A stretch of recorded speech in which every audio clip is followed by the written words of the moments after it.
Thank you. Thank you, Franklin. How do you feel about talking about mental health before we start? Great. Good. Okay. Excited. Excited? Hope so. Okay. Before we start, I need some volunteers to read verses from the Bible. Not now. When the part comes, I will let you know. I have 6.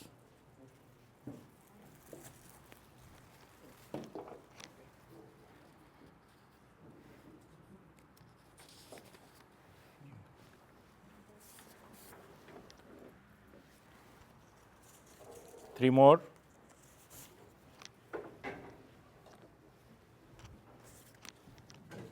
Thank you.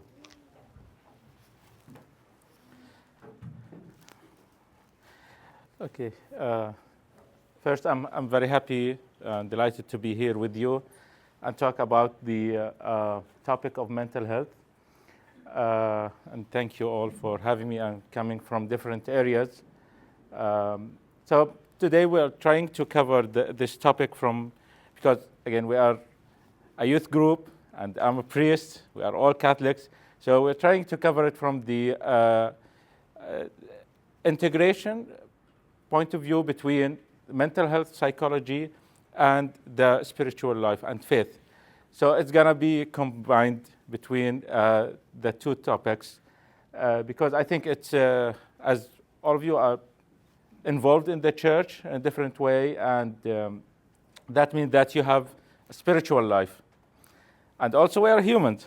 So I think it's going to make sense for you to know about this topic and its relationship with the spiritual life and faith. So again, this topic is very broad and very huge to talk about.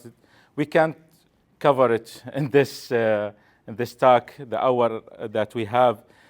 But I think it's a great opportunity for us, at least, to scratch the surface about this topic and a little bit to have a taste of what it's like to understand our psyche, our mental health, and its relation with the faith. So before we start, I hope it's going to be interactive. I'm not going to speak the whole time. So I will ask you to interact with me, give me your opinions, and ask questions if you have. So I'm trying to cover this topic from this perspective. The first we're going to go about what's mental health, what does it mean, and then we'll talk about our calling, because the topic that you chose, or given to me by Jamil, that I think he surveyed, he asked some people, yeah. So the topic is how can we support loved ones who suffer mental health issue. But we cannot talk about how can we help others before we understand ourselves. Okay? Because sometimes we ourselves, we need help to be able to help others. So we're going to talk about our calling, what is our role in this situation, and then talk about the faith and mental health, how they interact with each other and contribute to each other, and we'll finish with self-care. I would like to start with this verse from Matthew's Gospel, because for me, I found it summarize the whole topic and give us some sort of hope, maybe, and support from Jesus. Because when we read this verse, I felt that I'm understood, that someone else caring about me. Not just a human being, but God himself is caring about me. He knows my struggles. He knows that I have struggles, and he cares about me. And when he became human, he shared also my humanity and take upon himself everything I go through. He suffered as a human. He went all the stages from birth to death, and he suffered in every step, and he shared our humanity, even though he's innocent. So with that, let's begin our topic today. So how many of you have felt unsure or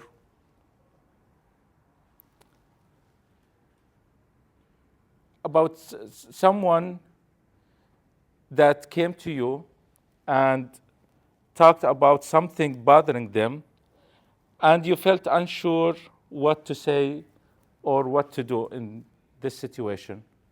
How many of you? Me first. Yeah, I remember, I can't get into details because of privacy, but I remember back then when I was in Jordan before I came here and even thought about getting into this program, I had many cases of people, from the parish life. I worked for young adults and teenagers for a long time, more than 15 years in my pastoral experience. And I've been involved in their lives. And yeah, sometimes I witnessed very difficult situations that I was not sure what to say in these situations, and sometimes what to do. And some of them were extreme a little bit. And that's what led me, when I had this opportunity, when I came here, I had this opportunity to finish my studies. I did not choose theology. I went to this program because I knew that when I was back home, I didn't have the tools I needed to help people.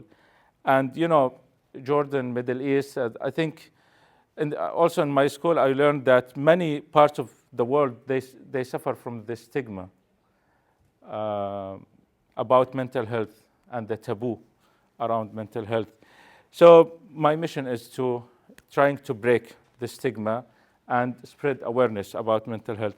And that's what led me to get into this program. And it's normal. Sometimes we feel stuck when we find ourselves in these situations that we can't help people, but let me tell you something, it's normal. Because we are not experts. We don't have the tools sometimes to do what we have to do and to help people. But what we are trying to do now, I'll give you some practical tips that can help you at least not to feel stuck in such situations. I'm not asking you, all of you, to be therapists. That's not going to happen. And to help people in difficult situations, sometimes it's difficult. But today we'll discuss some practical tips of how can we at least do something, even though it's going to be little, but I think it's going to do very good impact on people. Okay, when we talk about mental health, what do you think of mental health? What is it for you? Yeah? I think of like therapy. Therapy, okay. I think of addiction. Addiction, okay. Positive and negative thoughts. Mm-hmm. Yes, true. Positive and negative thoughts. What first comes to your mind when you hear mental health? Oftentimes, different mental illnesses come to mind Mm-hmm. with the term mental health. Yes. Yeah, different mental illnesses. Anything else? Yes. Like the environment inside of yourself, how you carry yourself as a person throughout the day, throughout your week, throughout the day. Yes. Yes. I know sometimes it's normal to think of extreme things, and some of the definitions that the majority of you gave are on the extreme side of the mental health. And that's what concerns others, right? Mental illnesses, addiction, and all these things that concern other people. Sometimes it's funny thing from like in Jordan, when people think of mental health, the first thing that comes to their minds, crazy people. Who thought of that? It's okay. You are from Jordan. Yes. Always, yeah, when we think about mental health, we think of others. But this is not mental health. Okay? Mental health refers to our emotional, psychological, and social well-being. Our, not other people. Okay? It's very important.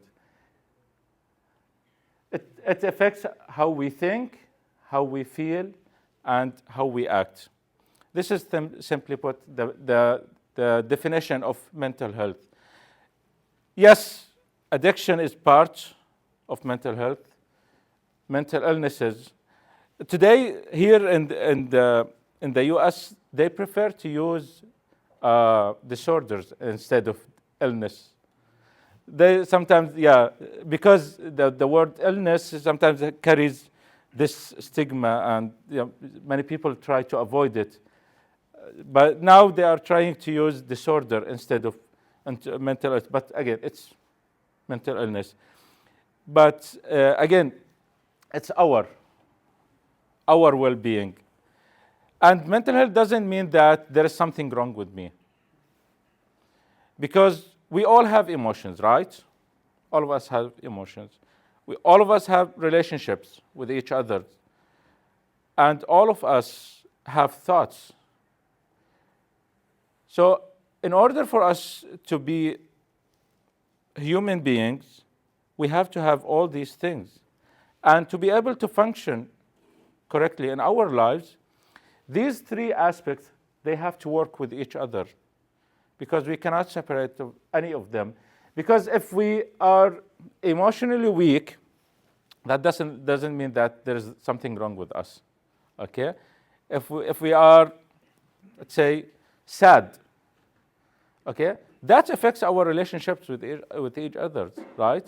When I'm sad or when I'm down, that weakens my relationship with the closest people to me. I can't have the bandwidth to deal with them because there is something missing. There is something that's not going on in my life.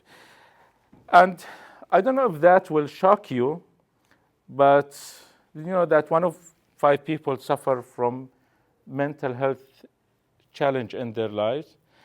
Again, when we say 1 in 5 people suffer from mental health issue in their lives, that doesn't mean mental illness. Because not all people meet the criteria to be diagnosed officially for mental illness. But sometimes people feel worthless in their lives. That doesn't mean that they are officially depressed. Or sometimes people feel anxious about many things in their lives. Again, that doesn't mean that they have the anxiety disorder. So again, when we have something wrong, let's say, in one of these aspects, this is mental health topic. This is mental health challenge in our lives. So I hope that, again, change the idea how we think about mental health. Again, it's not concerned others, even though it's true. But when we think about mental health, we have to think of ourselves first before we think about what it concerns others. So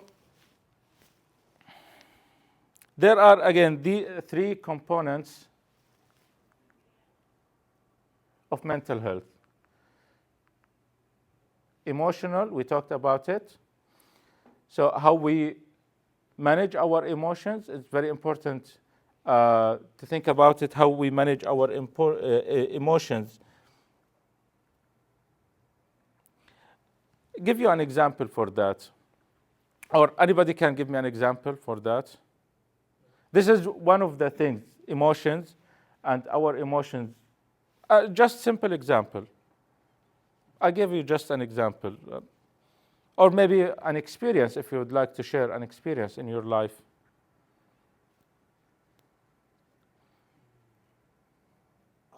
getting easily angered, perhaps? Yes, not able to manage your emotions. Yeah, in some situations, some people, when they get triggered, they get angry, right? Yeah, this is an emotional challenge in our lives. Sometimes we are not able to manage our emotions and the outcome of our emotions, because sometimes we act upon our emotions immediately. When we feel angry, we do something, right? This is one of the definitions. Psychological, it focuses on how we think, process information, and make decisions. This is the definition of the psychological part of the mental health. And the social, how we interact with each other and our relationships. So these are the three components that make up the mental health. And we all have that in our lives. And we all, at some point, struggle to manage one of these. Because these three things, they are, again, connected, but at the same time, they impact each other. And we will give some examples next. Okay, let's do some exercise. I'm going to give you 3 scenarios and see how would you react, what would you say in these scenarios. The first scenario, a friend says, I feel like I can't handle life anymore. If you find yourself in this situation, what would you say? Excuse me? Again? What did you say again?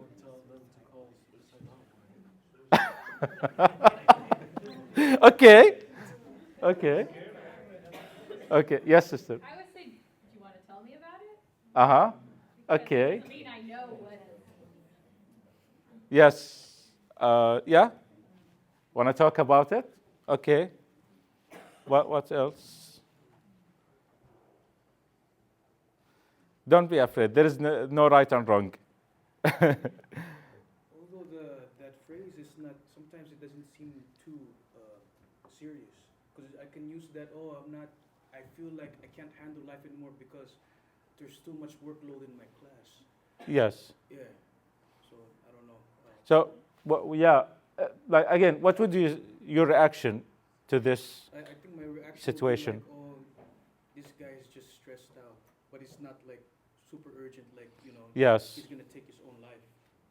Or Okay. That's what I... Maybe he's not serious, right? Not serious. He's not serious. Yeah. Okay. Okay. I would say just relax, Yeah. It's not a big of a deal, right? Yeah. Okay. Yes. I'm sorry. That's okay. Again, we are not judging anybody here.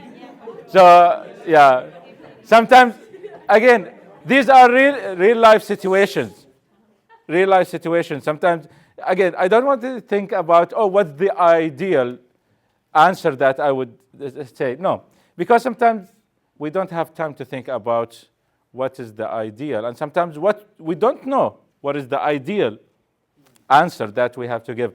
And again, sometimes it's good, I'm giving you these examples because it's good sometimes to correct if there is something wrong. I'm not judging, but sometimes the outcome judge, not me. Okay, again, sorry. Okay, I say I have a minute for you because people say that you just need a minute to talk with your friend when they have something trouble in their life, and that would happen a lot. Just a minute. Okay, you give them just a specific time, talk about it. Yeah. Okay, you have only 10 minutes. 8 minutes. After that, do whatever you want. Okay. Okay, it's one way, yeah.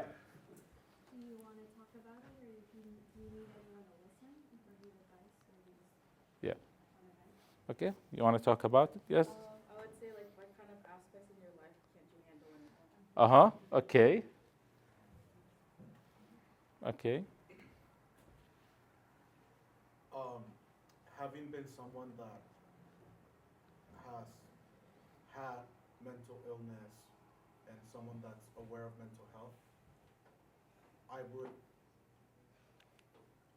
I, now that I know my boundaries, I would say, like, if I'm in a healthy place, like, oh, okay, like, do you want to talk about it? Mm-hmm. If I'm not in a healthy place, I say, it's probably not the best idea. Like, maybe we Okay. need someone else. Mm-hmm. Yeah. It's very, very important. You touched a very important point because sometimes, when we get ourselves in situations that we cannot handle, sometimes we do more harm than helping people. If we don't know our capacities and what we can do and what we cannot do, sometimes we do more harm than we helping. Yeah, it's very important. Okay, let's take another scenario. A sibling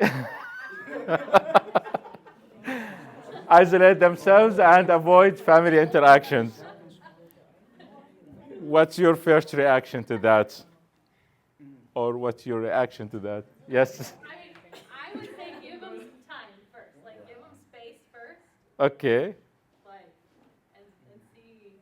Kind of depends on what the situation is, how old they are, how extreme it is. But This is the ideal situation or the real life situation? I think in real life, a lot of times Okay. in family situations, we do have to give people space and time Mhm. to, like, let their emotions play out. Yes. So then you can realize, like, oh, hey, I don't hate my brother. Yes. I don't hate, but you have to let the emotion lie. Okay. Give them time and space. Yes. Okay. What else? I would text them and say, hey, we missed you. You coming? That's Or whatever sweet. it is. Okay.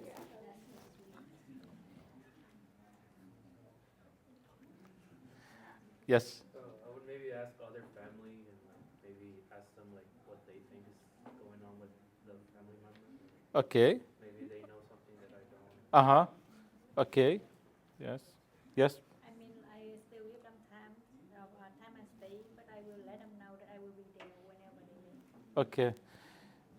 Yeah, these are very ideal situations. Yes. Honestly, if this were my own sibling, I'd be very irritated. Like, if this is like a major gathering, like Christmas or Thanksgiving, I would be very annoyed. Mm. Say, this is a big event, let's spend time. But to everyone's point, I know I should not force that situation on that person, with that person. It's just Yeah. to give them space. Yeah, it's difficult when someone close to us suffers or experience something not, and maybe sometimes in our eyes we feel that it's not normal. It's difficult for us to process that because you know why it's difficult for us? Because we are emotionally attached to that person. Sometimes, it's difficult for us to accept the idea that they are suffering, and especially in the same household, like siblings or father or mother. And sometimes the type of relationships, sometimes it's difficult. It's not easy. Sometimes it's easier to comfort or to talk about with a friend than a family member, right? Yeah, it's difficult. It's not easy. Yeah, it's not easy. But again, it's normal. It's normal that it's difficult because again, you are emotionally attached to this person. Like me, myself, if I have 3 sisters younger than me, if one of them want to talk to me, something very, very private, I can't do it. I can't. That will cloud my judgment because she's my sister, right? So I will not be objective with her.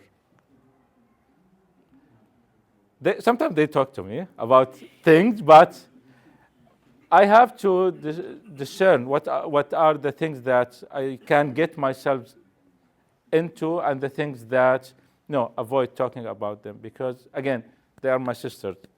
I'm emotionally attached to them. Sometimes it's difficult for us to accept that, yeah, this person, my sister, my brother, my father, it's suffering. You feel that we are suffering ourselves and we suffer with them. Again, these are very difficult, situations, but they are real. The third one, a colleague says, I'm failing at everything. I don't think I'll ever succeed.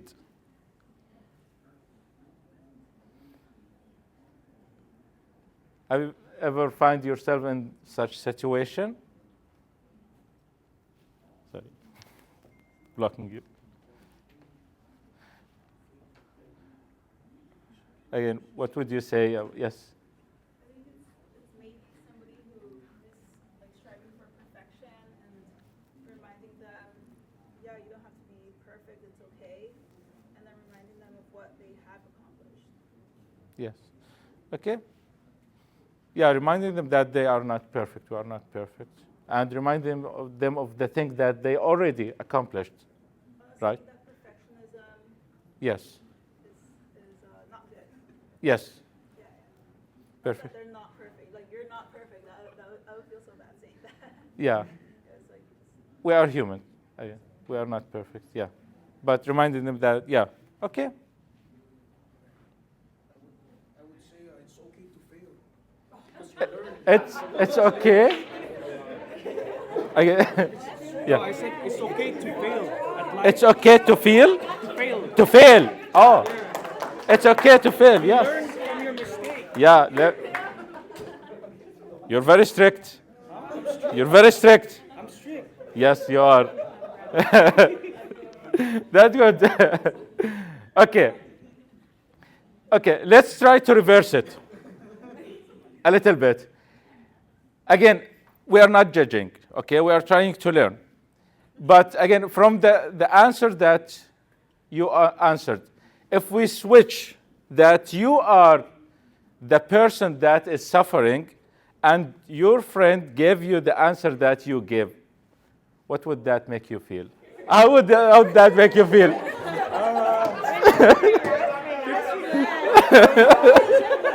Now it's back at 50-50, mad and maybe, I don't know, some other emotion. Okay. Do you accept someone telling you the answer that you get? Again, I'm not judging you. Okay. We are joking. Okay, but yeah, if someone came to you and gave you the answer that you just gave, what would be your reaction? Do you accept that response from them as a friend or sibling or? For my sibling, yes. what did you say? Are you his sister? Okay. Oh my god. Are you his sister? That's my sister. Okay. Tell us. Tell us. Tell us what's the question? No. Okay, it's not that deep. Yeah, that's what she would. That's Yeah. what she would tell me all the time. It's okay. It's okay. No big deal. Okay. How that make you feel? I feel good and bad. Okay. Yeah. Okay. The good part we okay, we understand. What's the bad part? What's bad about it? How do I explain? I guess just the way the way. Lack of compassion, but Lack of compassion. yes, Yeah. yes, I'll take that. Okay. But I'm happy with that because like just get over it. You know, it's tomorrow's another day. Yeah. Okay. Okay. Walk it off. Yeah. Like, the first question at least, if you know me, I'm the kind of a person that you come to me and be like, I feel like I can't handle this. I'm like, yeah, join the club. But here's the thing. The conversation is actually like, yeah, I'm more mindful about it now because if I'm in that situation, I don't want someone to tell me, join the club. But I kind of get where he's coming from because I face this in my daily life where I may not be like as compassionate as possible. Okay. But I mean, the way you say it, like, flip the roles, like, okay, yeah, it kind of makes sense. So, yeah, I mean, that's, I guess, all of them. It can Okay. happen. Yeah. What else? That's why we're not all therapists and counselors. Yes. We all have different gifts and talents. Yeah. Okay. Yes, sure. I just want to say, I think one thing that like we should keep in mind is that sometimes the person just wants to be listened to. Mhm. Like, we should just like listen to them and not really say anything until like they can get it out or like express themselves. Yes. A lot of it is just like they're at a point where they just need someone to listen to them. Yes. Exactly. Exactly. We'll talk about it in a bit. Yes. I can also agree to that. Yeah. I guess by school counselor hat, as a middle school counselor, just by a student, if a student were to tell me that, I mean, they already have the courage to tell me that, so they already feel comfortable. Mm-hmm. So again, I think, yeah, I would already feel a sense that they feel comfortable to even share that with me, to just pretty much let them speak. Yeah. Thank you. Yes. It's also kind of just important, like going to all three of these, to kind of assess if someone's in like if they want to solve the problem, like problem-solving stage versus healing stage. Yes. Because depending on which, if they're in like point A, but you're giving point B solutions, and that's not going to be helpful to them. Mm-hmm. So. Yeah. Yeah, these are very important points that we will cover shortly. These are very important. I'm glad that you brought them up. Okay, let's move to the next part of our talk tonight. What is our role?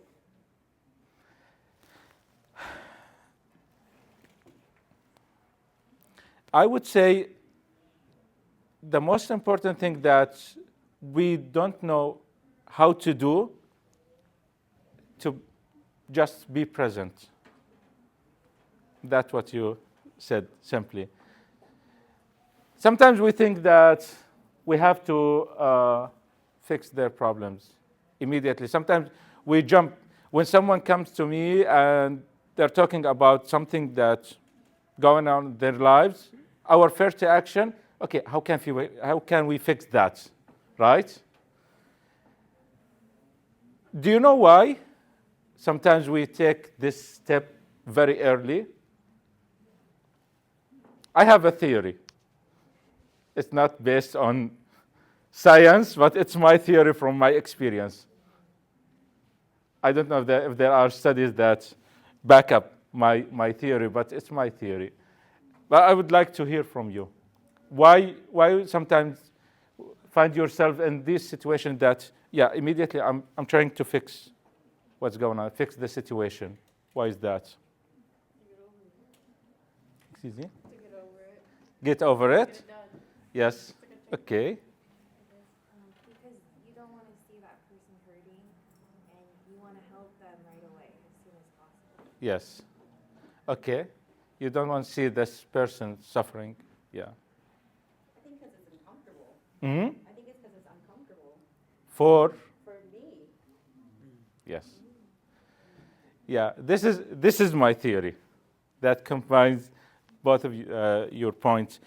Sometimes, yeah, because we don't feel comfortable witnessing the other person suffering, because we don't want to suffer with them.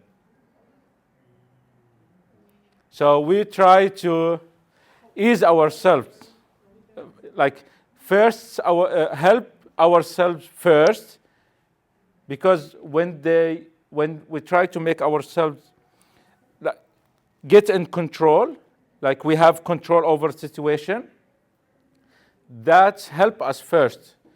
But for that person, no, it's never gonna help. Because sometimes most of the time, it's not our job to fix their problems, other people's problems. It's not our job. It's their life. This is their decision, not my decision. What can I do for them is to help them fix their lives, not me fixing their problems. You see the difference? Yes. What if they cannot do it and they need someone to help them? Excuse me again? What if they cannot do it by themselves? Yes. They need someone Okay. to help them. Yeah, yeah, of course we can help, but okay, let's give you an example to try to clarify it. Usually when someone comes to me ask for advice, I don't give my opinion on the situation. Unless they are very, very close to me, and after a while, I may give my opinion on the situation. Why is that? Because my opinion reflects me, reflects my age, my experience, my knowledge, my emotion, my thoughts reflects me as a person. And the way I handle things is different from them. So that's why sometimes our job is not to fix other people's problems, but to help them fix their problems, to give them the tools, the way, the opportunity, but at the end of the day, it's their decision, not our decision. We cannot make this decision on their behalf. Because again, when someone comes to me and asks for advice, I say no. They get mad. I came to you for advice. I expect advice. And I tell them, it's a responsibility. Because if I gave you my advice and it did not work, who's going to be blamed for that? Me. No, I'm not going to do it. I'm not going to take this responsibility. Okay? It's your responsibility, your life, your responsibility. My job is to help you to take that decision, not to take the decision on your behalf. Okay? Do you agree or not? You can disagree. Again, I told you this is my theory, but you, okay. How would you convey that to someone, like if someone were to complain to you about your problem, how would you word that to them? Like, these are their problems. No. I'm not. No. Yeah, no. It depends on the person. If I know them, no. Yeah. Sometimes, no, I'm not gonna say it like this, but it depends on the person, on the situation. If I know that person, I know them very well. Sometimes it's easy to be honest with them, blunt. If I know them very well and I know that they will not misunderstand me, I may see it as blunt as it is, but it depends on the situation and the person and everything. If they are very, very emotional and I tell them that, I will ruin everything for them. It depends, again, on the situation. And the person, the situation, yeah. And sometimes, this is not our job to have all answers. And sometimes we don't have all the answers for everything. And sometimes, again, I witnessed that, I've seen that many times, that, to be honest, we are, as a priest, to be blamed about that first. Because we study, we have experience, we have the knowledge, and sometimes we pretend that we have all the answers for everything. And that, from my experience, I've witnessed that and seen that many times, drive people away from us. Because even though we have knowledge, we study philosophy, we study theology, we have experience, we hear a lot of people, we don't have all the answers. This is a fact. And we all have to accept it. Even though sometimes we have things in our mind that think that they are the answers for these situations, again, we don't have all the answers. Sometimes it's difficult for us sometimes to accept that, because I know what's going on. I understand the situation in my mind. I know what's going on. I've been there before. I understand the situation. I know what should I say. I know. And sometimes as soon as we open our mouth, we ruin everything. So accept this, that we don't have all the answers. And again, just sitting with someone, sometimes it's more than enough. Because sometimes people, especially in today's world, that nobody is listening to each other. We don't have time, we don't have patience, and sometimes we have these earpods in our ears that build barriers between us and other people. Because when we have our earpods all the times in our ears, we block our ears from other people, what they have to say for us. Sometimes people need us. Sometimes people, they want to communicate with us, but we don't give them this opportunity because we have something blocking our ears. Sometimes people, they just want to vent, right? And that's it for them. It's more than enough. They want to get everything inside them out, and that's it. You don't have to do anything. Just be there, sit, listen, be compassionate, be patient with them. If you have something to say, you can say, but if you don't, I'm here, I'm with you. This is more than enough for many people. Yes, please. This that you're talking about, kind of like I've had conversations with my friends about how not luckily and unluckily, I've been to many funerals, and I don't think there's a better example than a funeral to see this. Because when I'm at a funeral, watching the time when they're saying their condolences to the person sitting in the front before they lower the casket, you see various interactions with people trying to, in that little time, say the perfect thing. Yes. And the person that's mourning is like blankly not even paying attention. Yes. And at the end, when everybody leaves and everybody goes, there's a few people back and they're hardly saying anything but comforting them up. Yes. And these are the perfect situations for this, yeah. Especially during death funerals, yeah. Sometimes because the people who lost someone, they are not intellectually capable for reasoning at that time. Trying to reason with them, it actually hurt them more than it comfort them. And sometimes, again, it goes back to my theory.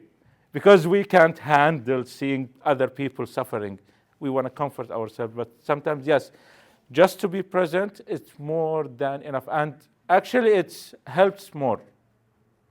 Because actually, again, when people lose someone close to them, they feel some sort of abandonment, and they are some sort of alone because they lost someone. And they need someone else to replace that person. Just being there is more than enough. They feel that they are not alone. That's huge. That's huge. It's more important than everything that we would say. Yeah, exactly. And holding space for them to talk. Again, this is very important. I've seen that many times. And when someone starts to talk about their feelings, what's our first reaction? What goes in our minds? Trying to make them feel better. You're trying to make them feel better. Yes. Okay. What am I going to say? Yes, that's it. We don't listen. We think about our answer. And sometimes we miss a lot. Because when someone is talking about their emotions, anything happening in their lives, they give us cues. And sometimes these verbal and nonverbal cues, give us insights on their thoughts and their emotion and their lives. And sometimes we miss that because we occupy ourselves with thinking, what's my next answer to them? What should I say when they finish? And sometimes we are not patient. We don't let them finish. We interrupt them. And we try to give them what we thought about. This is the perfect answer for this situation. Have you ever felt that you are in this situation or someone did it for you? Both ways. Yeah. Which part? Again, we are not judging. The one who's listening or the one who's talking? The one who's listening. Listening, yeah. What was your reaction? What you were describing. What am I going to say? How can I fix Yes. this? Have you noticed what their reaction to that? They don't want to hear. They don't want to hear, yeah. Sometimes, yes. Yeah, exactly. I think I saw a hand here. Yes? Which side you're in? I've been the listening side. The listening, yes. What you were thinking? What was that? Yeah. In one example, that person made me like cry because they were suffering, and I realized that maybe they need a person who was stronger at the time for them, to be the listener. Yeah. Yeah, exactly. Thank you. Yeah, I want to add to that. It's true, the silence is good because I have a family member Mm-hmm. and she's suffering with something like an illness that she cannot fix. Mm. Her life might, end, right? And I don't really know what to say to her to comfort her. So I just, like you said, just sitting there, just helping the Yeah. person. Yeah. Because if you tell her other things, I think the anxiety might overwhelm her Mhm. of the situation. Yes, exactly. Yeah. Yeah. Thank you. We talked about it already. Okay. Practical tips. What can we do in these situations as non-therapists? There are 4 things actually we can do. The first thing, listen without judging. Okay? Very important. Second thing we can do, avoid harmful phrases. Harmful phrases. Because sometimes, again, it depends on the person, the situation. Sometimes the thing that we say bluntly, the straightforward thing that we think about because we are not in the same situation, that sometimes they create more damage than help that person. There's a rule that before you say something, at least count to 10. At least hold your breath, think about it before you get it out. The third thing that we can do, respect boundaries for others. And the last thing, encourage professional help. When you find yourself in a situation that it's beyond your capacities, I can't do anything about it, encourage them to seek help. Because again, you are not trained therapists and you have your limits, and it's okay. Even a therapist, when they found themselves in a situation that I cannot help this person anymore, they refer it. Or they ask the person, do you want to see another therapist? Because we all have limits in our lives. And I also tell people that, friends or people that they come to talk to me, the first thing, I have some rules. One of the first things that I tell them, if any time you find that I'm not helping you anymore, or you feel that you are stuck, we are not going anywhere, just let me know. Let me know, because it's very important. that doesn't mean that you are not good enough for them. But sometimes sometimes emotionally we are not capable to be present for them. And we have to respect that in ourselves first. That okay, today I'm very angry. Okay? If someone comes to me that while I'm very angry, it's disaster. I'll not have the capacity to be compassionate or patient with them because I'm very angry. I'm not emotionally ready for someone to talk about very private thing or very delicate situation. Again, respect their boundaries and ask them to seek professional help if needed, and if you find yourself that you cannot help them. What do you think of these? What's your reaction to these? What do you think of these? Want to add something, maybe? Yes, please. What happens if a person is emotionally struggling but they're reacting angrily and taking it out on you? How do you respond? Yes. I think, before, what's your reaction? I want to hear from you first. My reaction? Yes. You mean like me being angry or them being angry at me? You ask the question, what's the situation that you are thinking in? Say somebody, say like a dad Okay. who is very like temperamental, Mm. but he has a history of like he's hurt too, but Yes. the child is kind of taking the brunt of it growing up. Uh-huh. How does the child react to the dad? Like, where is it? Where do you listen and where do you? We are talking about the child reaction to that parent, to the dad.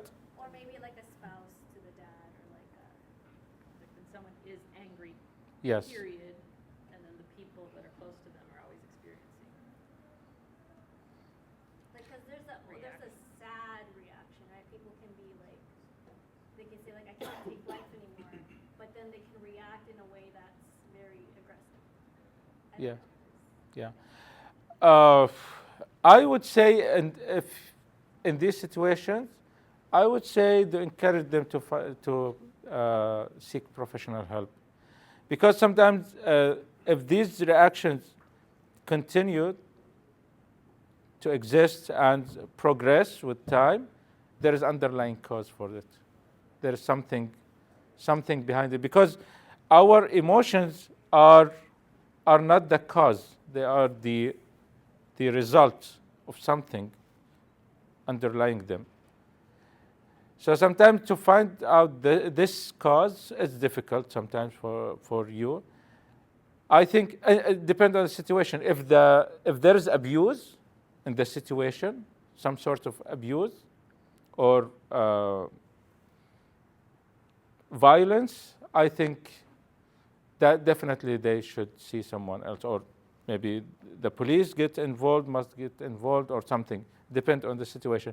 But again, if it's severe, continuous, I would say that they should seek professional help.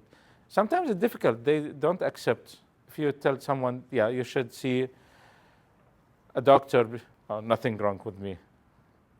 This is the reaction, right? Nothing wrong with me.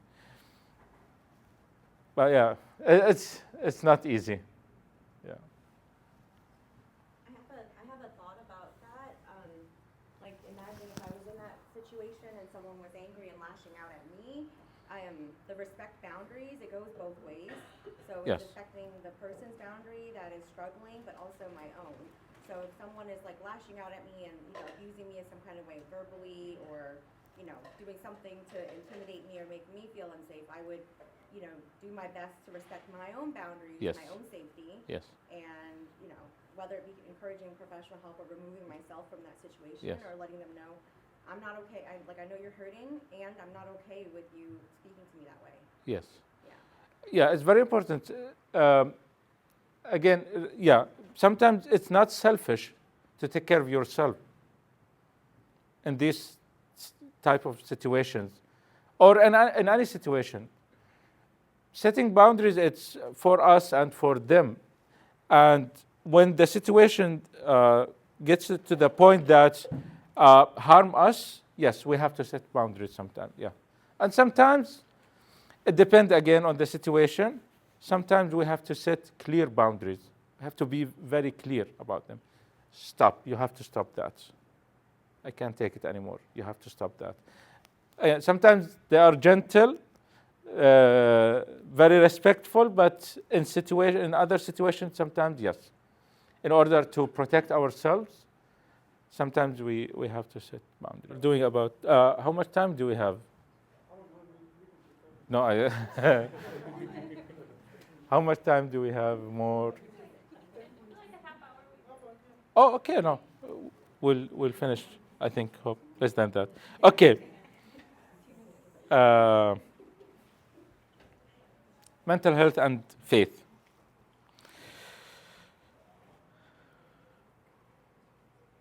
What is a human? I'm trying to, yes. I mean, it's a human being is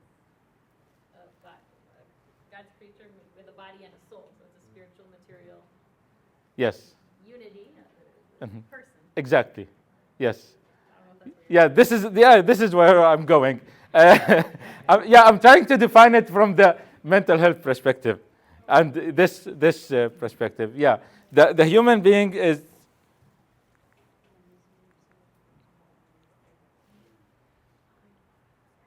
What are do you think that these things? 3 things. Mind, body, and soul. Exactly. Yeah, spirit. Yeah. Exactly. Yes, this is what makes up human. From the sometimes in the spiritual life and in theology, sometimes we don't think about it. But sometimes we merge it with the spirit. But they are distinct. They are not the same. Okay. When I teach the kids, I say that your intellect and your will are faculties of your soul. Yes. And your because of the soul. Body and your senses yes. With your, yes. Yeah. But I think, true. But the distinction between the 3 of them, these are what makes us not a human. In the material world, okay, connected to our body, okay, and this is what connects us to God, not to this world. This is the relationship with God, the spirit. they're all in one person. So Yeah, exactly. That's a human. Yeah. That's the human, because we have two components, body and spirit, and the body. And inside our bodies, we have the body itself, the organ, and the mind. The not the brain, our mind, the intellect. Okay. And in order for us to be to live this life, or to have, I don't know, a good life, if you want, or what's the word? A sane life, if you want. We have to have our mind and body and spirit, all of them work together, and all of them in very good situation and healthy. Okay? So these are, because if we neglect one of them, we'll talk about it shortly, something wrong gonna happen in our lives. Okay?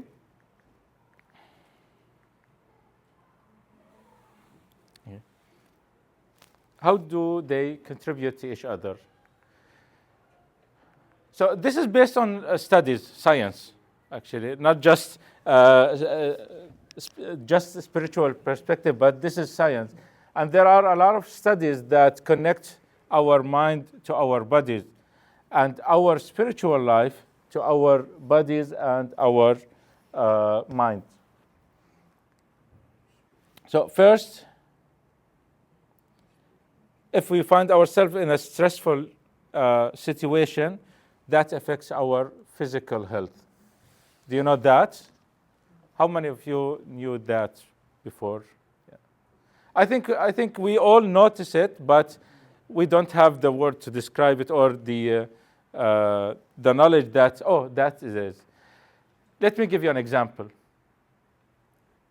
Had anybody found themselves in a, like, let's say in a school that you have very intense finals, and after finals you found yourself like having cold? Yeah, cold or flu. Yeah. Have you been in these situations, anybody? Yeah. Yeah. Do you know why? You're saying if we're in a stressful situation, we get sick? Sometimes. Not all people, but sometimes. This is one example. This is one of many examples. But why? Because because if we are stressful, we put our body under pressure. We get into this, what we call fight or flight. And our body and our mind, in order to take control of our body, releases the hormone, stress hormone, cortisol. Okay? And the more stressful the situation, the more cortisol releases in our bodies. And one of the side effects of cortisol that release in our body, it weakens the immune system in our body. And that's why sometimes, did you say that? I didn't hear. Okay. Yeah. Okay. Yeah, this is one situation. This is one situation, but yeah, it happens. Our mind affects our body, and also our body affects our mind. That's why all the doctor says you have to exercise, not for the physical health, which is true, the physical health, but when we exercise or walk, when we are, again, stressful or anxious, after we finish the walk or the exercise, we feel released, right? Because we release all the stress in our bodies. Again, these are just examples to tell you that there is a very strong connection between our mind and our body. Our mind and our spirit. When we are, again, try to think of a situation. If we are very angry or if we are very anxious, do you think that can we concentrate during the Mass and pray? If we are very preoccupied or anxious about something or very stressful about something, do you think during Mass that we will hear the homily or will notice the gospel? What was the gospel of that day? No. Because we are preoccupied with other things. And yeah, sometimes it's true. We all face that. We all see that in our lives, that sometimes when we are, our mind is preoccupied, that affects our relationship with God. Doesn't mean that it ends our relationship with God, but it affects our relationship and our spiritual life. And this is a positive, not negative. When we have faith, sometimes this faith offers us hope in difficult situations. And sometimes when we don't have faith, the opposite, we suffer more because we don't have hope beyond the situation that we are facing and going through. And the relationship between our body and spirit, again, physical health enhances spiritual practices. Again, if we are very tired, we will not be able to do our job, okay? Or be present in the Mass, or as a priest, do my job properly, or as a sister. Or sometimes when you are like very tired, oh, I can't get up today. I can't go to Mass because I'm very tired. Okay? We find excuses. Why? Because, and sometimes people, like, these are not exclusive, but sometimes we find ourselves in these situations. Sometimes people take it positively. Sometimes people who suffer physically, they are very strong in their relationship with God. Okay? That's some people, their physical suffering brings them closer to God. Okay? So it affects us both in positive and negative ways. Don't think about it just negative, but also in positive ways. Again, hope improves recovery. When people have hope, so I think maybe you've seen that in your maybe families or people you know, when people have faith and you visit them in the hospital after a surgery or at the bed of death, and you see them happy and satisfied with their life and ready. This is because of their faith. Okay, that affects their body and their mind. And sometimes people, like, again, when they have hope, when they have faith, that encourages them to seek help, to seek support, to see the doctor, and to get better. Okay. Examples. I think we covered them. I think we talked about them. Let's move on. We are almost done. Okay. How can we integrate faith and mental health?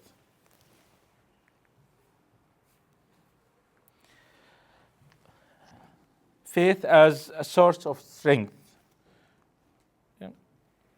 Again, faith provides hope in difficult times, reminding us of a greater purpose.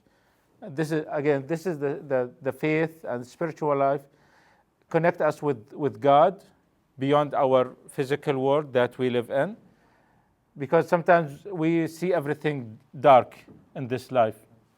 Our faith gives us the strength and courage. And I'd like here to ask who took the verse from the Bible. I tried to match each one of them with a verse from the Bible. Number 1, can you read it, please? Okay. But he said to me, my grace is sufficient for you, for power is made perfect in weakness. So I will boast all the more gladly of my weaknesses, so that the power of Christ may dwell in me. And spiritual practices. Engaging in prayer or meditation can reduce stress and promote relaxation.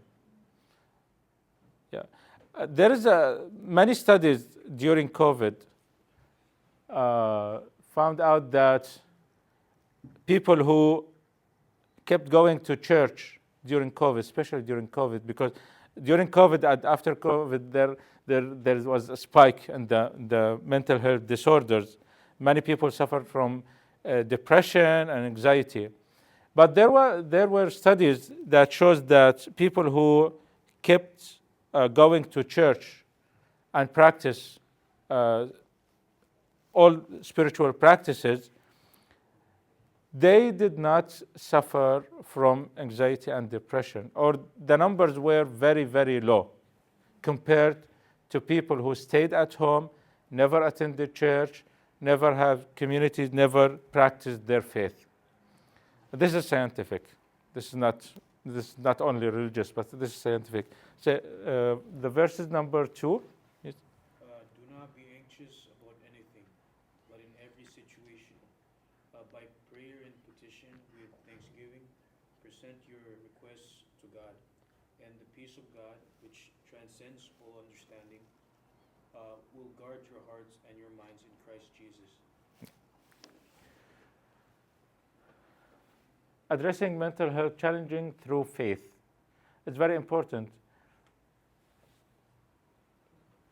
this is one of the example that I included here, that many people think that mental illness or any mental health challenge in their life is a sign of weakness.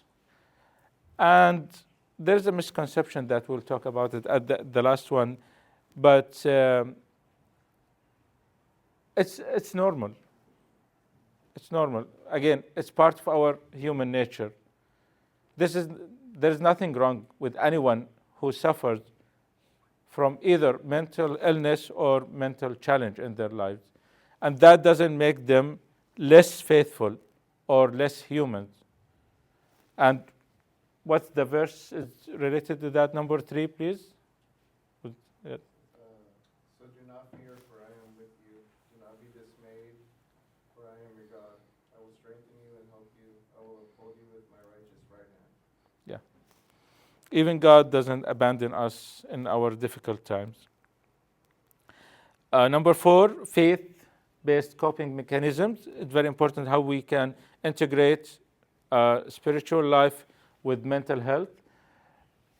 Like one example, trusting in God's plan. It's a very good coping mechanism, because when we try to find God's plan for us in our lives, that gives us hope for the future, what's coming. Also prayer, meditation, anything that the church offers us have dual benefit, not just spiritually in our relationship with God, but also as a humans in our life. And number 4, we got number 4, yes, please. To everything there is a season and a time for every purpose under heaven. Yep, thank you. Number 5, here comes the role of the church in this situation. Support group, safe space, education, and bridging the gap. And I think, these 3, what we just did today. Yeah, we learned about it, and we are in a safe space. I hope so, right? We are in a safe space. We have the education, and we try to bridge the gap between the mental health and the spiritual life in this setting, inside the church. Number 5. We got number 5. Encourage one another and build each other up, just as in fact you are doing. Yeah. This is our job to each other, to encourage and support each other. And the last thing, misconceptions. Oh my God. This is very, very, we hear it a lot. Sometimes people think that God punishes us in our sufferings. And sometimes in our illnesses, we think that, oh, I did something wrong, and God is punishing me. Please, no, no. God doesn't punish us. It's very wrong. It's not God. No, God doesn't punish us. Sometimes this is life. This is normal sometimes. And if I want to go to the extreme, sometimes our suffering is a consequence of our actions. So it's better to ask, if we have something to do in our suffering, what's my job? What led me to this situation?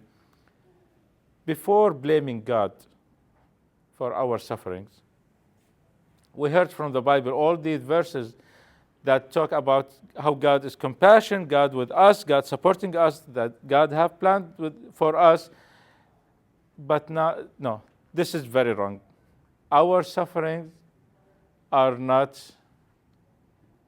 punishments from God. Okay. What was the verse? The last one, number 6? Yes.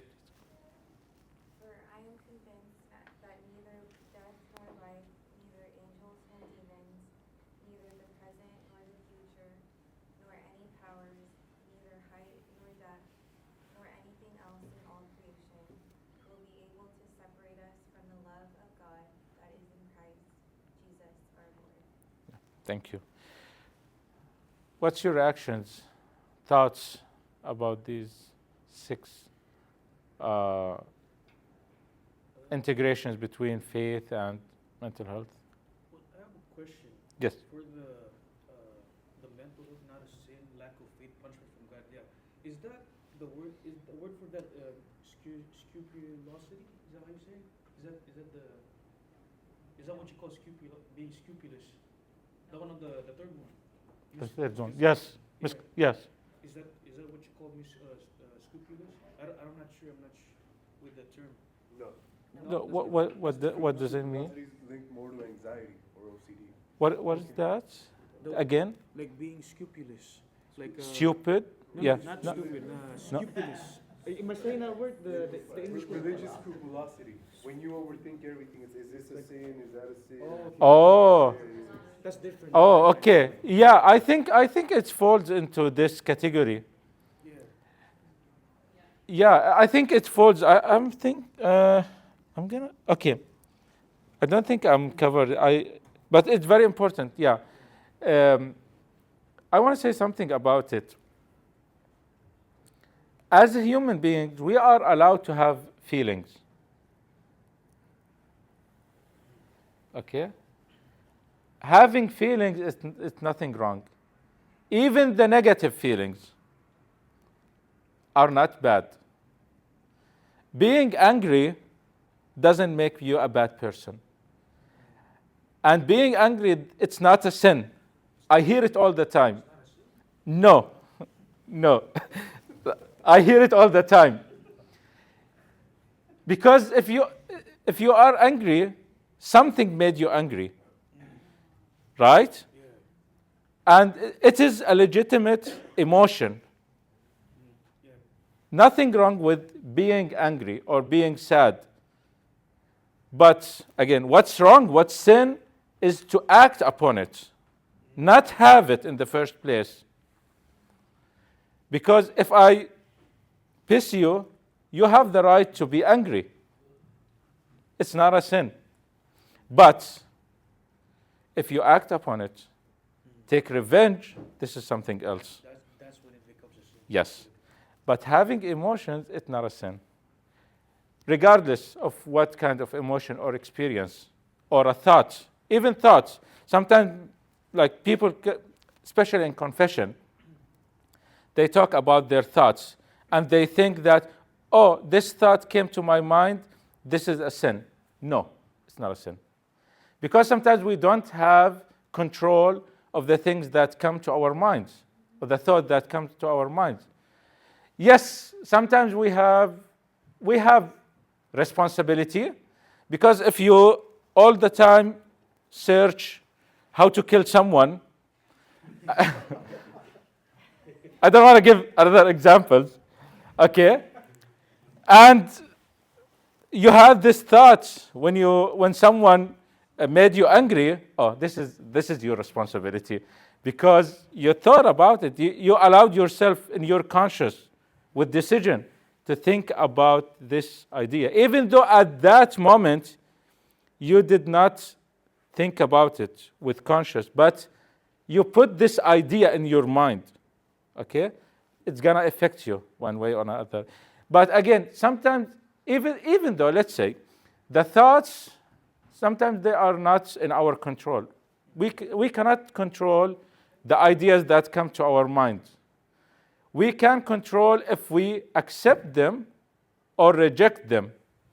But the moment when they enter our mind, most of the time it's not our responsibility. When we think about them, when they come to our conscious, that comes our responsibility to accept this thought or to reject it. But having a thought, it's not a sin. And thank you for bringing this up, because it's very important, and there's a huge misconception about it. Sorry, what's your name? Oh, Jamari. Jamari. You said lack of faith. Are you instead talking about desolation? I'm not sure of what that word means. So desolation is basically like giving up. Giving like faithlessness. Maybe that's what you meant? Giving desolation. Like you give up, you don't say why believe or why. Oh, why, yes. Yeah. Despair? Oh, okay, never mind. Even I. Yeah. I thought it was scrupulosity. Yeah. Yeah. I thought, never mind. I don't know. I could be wrong. Yeah. But another thing. Yeah. What am I trying to say? It's like. Never mind. I forgot. Never mind. Okay, when it comes, I'll yeah. try to jump in if I Yeah. remember. When it comes back, yeah. Okay, we end with this. I think we 5 minutes. Yes, that's it. Almost done. This is the easy part, right? I don't think so. I think sometimes this is the. Yeah. Okay. Love yourself. Love your neighbor as yourself. What does it mean for you? What does it mean for you? When you read it, think about it. What does it mean? You put yourself in their shoes and you do to them what you would want someone to do to you. Mm-hmm. Okay. You can't properly love someone else unless you properly love yourself. Yes. Anything else? Both of you are right, but if I want to put them in priority, if you don't love yourself first, you'll not be able to love your neighbor. It's a condition. You have to love yourself first. When we think about it, because of the good of our heart, oh, I have to put the neighbor before me. But if you are not in a good state, you'll not be able to love your neighbor. No way. So there are two approaches to it. Again, it's very quick. We covered most of it. The personal aspect first, before the neighbor. Physical care, mental care, spiritual care, and emotional care. Because if we don't have these, we will not be able to take care of others. So we have to take care of ourselves.